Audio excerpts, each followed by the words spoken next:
always it was a dream. Oh, I want to live there one day.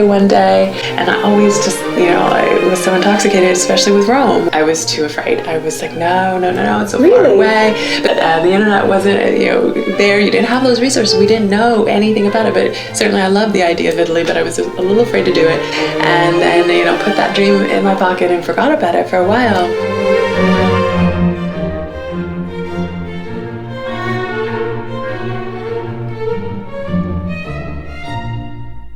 Have you had times or days, months where you just think what am I doing here? Is this gonna work? Sometimes, yes. One of the things, Sicily is so family connected. Yeah. And one of the things is that the Sundays is for the family. And everyone doesn't it make you feel lonely? Lonely. I get sometimes.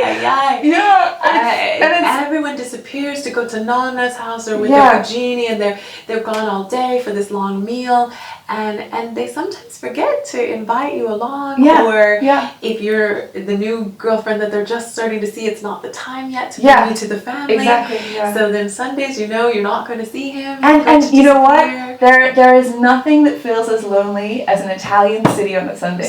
And when you're in Nessuno. You know what? There's no one. You can't hear. And all you hear is these big families at long tables laughing, and you can smell the cooking, and you're just like. And I go into the market, and everything's bought up because they bought all the food to have this beautiful meal. And I'm like, okay, let me just have melanzane and un po' di pasta per me. I know, and it's fine. And any other day of the week, you're just like, I love it. I'm just cooking at home, and you feel independent. And then on a Sunday, you're just like, okay, I have no family. No one loves me. I was working in banking. My bank closed. The condo that I was living in, it was going to sell, and they didn't want to keep a tenant. They wanted to move in, so I was going to be homeless. So I said, let me take a little time away and go to Italy for a few weeks. And a few weeks has turned into a lot longer than a few weeks. I came, loved it, went back home, put everything up for sale, and moved back to Rome. And I, don't regret it at all, because it was a dream that I had put off for so long, way too long. How long is it now? It's what? 6 years. 6 years. You and me both. We moved here at the same time. About the same time. About the same time. Because you always inspire me. Because but you know that you do, right? I don't know. Even when it's a mutual inspiration.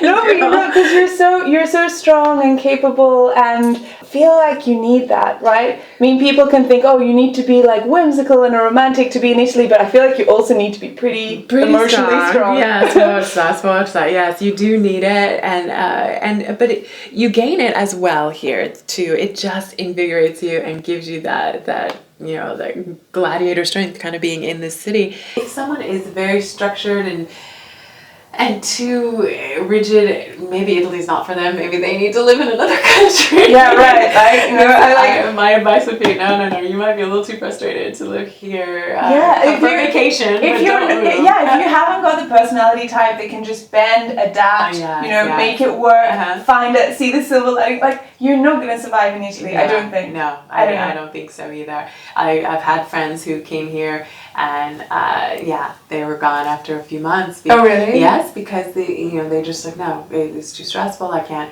deal with. What nationalities were they? Americans, yes. Yeah, they were just used to a certain way, and I'm certain. And I don't think they were totally destroyed, but they realized that they were getting there. They would have went postal at any moment if they had it left. There would have been a massive shooting. They were like one shot away from losing it. One strike. It's if there's one more strike in this city, if I stand at a train station for 1 more hour and no trains move again. Oh my God. Yes, I agree with them. I was getting, I don't want to say disappointed, but a little bit with Rome. So I was looking for new places, and Is that why you went to Sicily? Yes. And then a relationship was completely falling apart, and at just the wrong moment. With an Italian? With an Italian, with a Roman, and we were just fighting every day. And I took the train from Rome to Catania, which is 8 hours. And I was standing most of the time. Wow. But I made it, and when I arrived in Catania, and I stopped and I went to this first little bar and cafe. I was struggling to speak Italian because I didn't speak much Italian in Italy, but in Catania and Sicily, you have to have the Italian. But I was able to communicate what I needed, and he kept my bags, and I just started walking. And I walked through the market, and people were talking to me, and it was that market. You've been there. It's so animated and so fun. And this was like 6 o'clock in the morning, and it was already starting to come to life. And then I felt, okay, this city is already hitting me. It's already making all of this stress that I was feeling and anxiety that I was feeling with Rome and the Roman, and that it was starting to melt away each step that I was taking through that market. And by the time the stress, the time I reached the other end of the market, I was like, Catania might be the next home. I think this is going to be it. I think this is going to be it. And you're so courageous. I mean, it's a big enough deal to move to Italy, let alone then going to the south, going to Sicily, where it's not that easy. It's not. Not that easy for an expat, not that easy for a single female. Right. People ask me even about racism, and I'm not qualified to answer. I can't say it because I'm always just going to see it from afar and not experience that personally. And like, women write to me a lot and ask me, what is it like to be a woman, or is there racism, or what's it like to live alone? Oh yes, and asking about living alone. Yes, that's very, very true. This issues of racial tension. I've been lucky, or I just didn't see life from that perspective of always looking at the exterior of my skin. I'm looking outside of things. But yes, it is true. It is something that some people really, really feel much more heavily about. And now that is something that I get asked more about by women of color who are starting to explore more, feel more confident being in other places. And Italy is one of the places they love. And I highly suggest Italy because there's nothing like the esteem boost that, being a beautiful woman in Italy feels like. Really? Guys are always, everywhere you go, blah, blah, blah, blah. It is such a confidence booster. So yes, they want to come to Italy. Italy definitely hadn't had as much diversity as, say, France or UK. They have so many cultures living there. And now Italy has more immigration. That has certainly been a challenge. A lot of times it's just words. I don't feel that there's as much, physical danger against someone. They may, not know how to communicate with you, or they may say something that may feel a bit offensive, but it's not ever, I don't feel that it's ever usually that it's going to be physically confrontational. And compared to other places Yes, compared to other places in the world where I've been, where, that if you walked up in the wrong neighborhood, in the wrong place, your physical safety is at risk. But I don't feel that so much for Italy, and especially if you're staying in major tourist areas or things like that, you can be pretty safe. They don't have exposure, so and sometimes they may just be asking you a question you may not understand it. And how sometimes Italians are happy, but it sounds like they're upset or aggressive or something like that just because they're so animated or something. So someone from another culture may be, why is he acting or talking about like that or asking me or saying something like that? And then that escalates a situation that wasn't anything about race. It was just a miscommunication. One situation that has nothing to do with that can end up turning into that situation.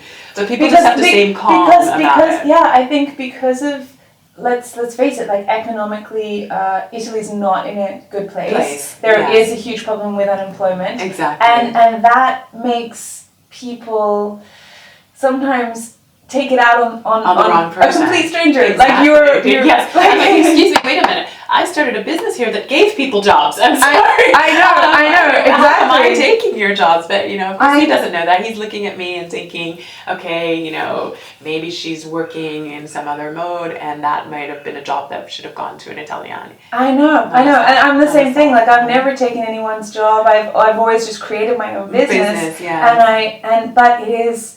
Yeah, sometimes you can get a lot of like, you don't understand, you're just selling the dolce vita, and I'm like, dude, like I have like that's where I have been broke. I've created my own business. I've really struggled here, and I know that it's hard, and I feel your pain, but I'm with you. Like I feel you, bro. I feel like you and I have the same kind of mindset in that where we are both fighters, but then we're also really dreamy. You know, so we have that kind of dichotomy of like you know what, I can appreciate the small details, but then when the struggle is real, we just put our heads down and we're like I think we have that energy where we can both, you know, kind of like you said, fight for something, but we also can create beauty. There are some issues with immigration and things like that, and you know, there's some issues for women. This is a different culture for women, certainly than an American culture. Yeah, for sure.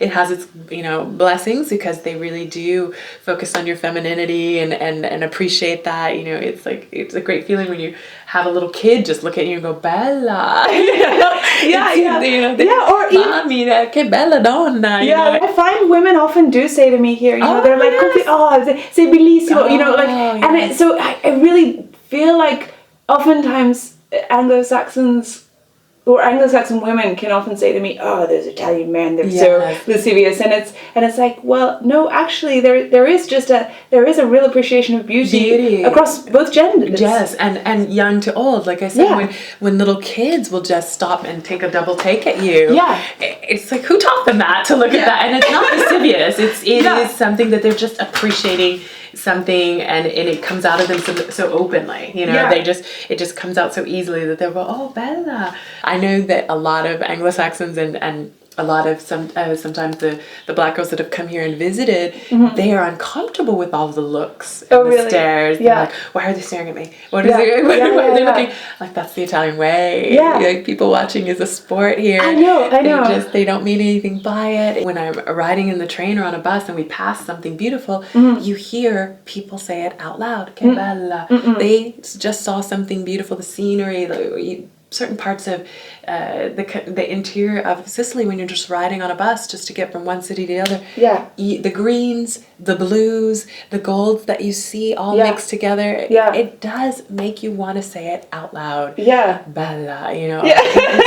And you're not. It just comes out of you, and that's one of the things that now certain expressions come out of me, or certain feelings come out of me more vocally than I used to do in America. Yes, I notice things, but now you notice them in a different way. You really, really do, and you don't feel weird talking about it or saying it out loud. You know what? Why not articulate it? Like, I love the fact that this is a culture that is very vocal. The women in my old place, you know, I would see them spying on me from the shutters. And when I bring a boy home, I would never bring a boy up because I'm a good girl. But they would see me bring him to the door, and they would see if there's like if there's a kid, or if there's like a whole like debate where he's like, let me come up, you know, and then the next day at the bar there'd be like whole gossip about like who's he? He's new. What's his deal? You know, like what are your intentions with him? What is his intentions with you? Exactly. Do you get that? Yes. Oh, you get it more than you. Oh my goodness, girl. They're all always in the business. They need to know everything, and they see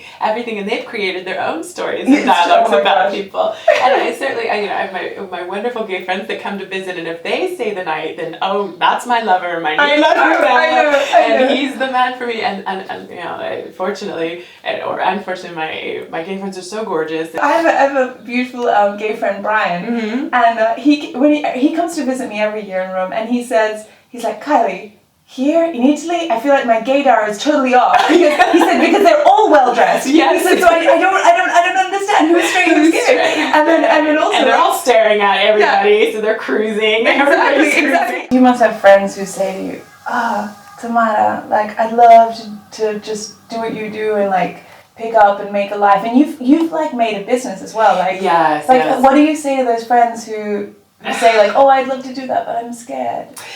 I say that the fear is real. The struggle is real. The struggle is real. I mean, you have to be a little aware of what you're taking on, so that embrace that fear and understand it, and then use that energy to sort of drive you forward. each day that I do things, it's a new learning experience, but that's a positive. You got to take that as, because so many of us get into a rut. We're doing our jobs, we do them well, but it's like we're on autopilot, and you, now this was a chance for me to kind of take the autopilot off. A lot of times they don't see me as the business owner and see me as the, you know, the manager, the person that's in charge, you know, the responsable. They're always confused. They go to look at my partner or go to look at, you know, at one of my agents that's a male, thinking that he's the decision maker, but it's me. And whereas in America, that role is, that rarely happens. It's normal to sort of see a woman as a manager or a leader or the business owner, but it's been a challenge. But I think that yes, you have to create your own thing because it's very difficult. Unfortunately, you know, the crisis and the climate here, it's difficult to come here to get a job. Yeah. You're going to have your hustle. You're going to have to do different things. You may teach English here a little bit. You know, I did that. I started out, I was teaching English. You're going to have to reinvent. But that's freeing sometimes. It really is. It gives you a chance to feel free and not feel chained down and actually, you know, take off the autopilot. And it feels so triumphant, and you're just like, you know what, this was so hard and I've done it. And it's like, and maybe it's just as simple as like, a work email exchange. Yes, and they understood you. Yes. And you didn't create, you know, say the wrong words. I can't give someone a floor plan or a blueprint to it. I know they ask, well, how do I do this or where do I do this? I can give them some guidelines and hopefully it helps them get where they need to be. All I can say is that, like I said, you have to hustle. You have to be prepared to have your hustle and you have to, you know, diversify yourself. I get so many emails. I don't know if I'm giving them the right advice because it's just, as you said, like you can't give someone a roadmap because it's my personal experience. Yes. And I've met like a lot of expats who like after a year they say I can't do it anymore. No. And then I feel guilty. I think, oh, am I not being realistic enough? But how can you, like, because everyone's experience is different. And I see the advice that you give to people, and I think your advice is right on because really? Like you said, you help them with their dream and encourage them and inspire them, but you do give them enough of the reality and understanding that this isn't all just, you know, going to happen so easily. There is some work involved with it, but I think things are doable. I always say, if you believe you can, you can. If you believe you can't, you can't. You're both ways, you're right. So true. That's what my mother always says to me. That's her like mantra. This too shall pass. This too shall pass. And she's certainly said it to me a number of times since I moved to Italy. Yes, the sun will rise again, you know, and we'll start over and you'll try again. You know, you will just try again. And all you can do is try.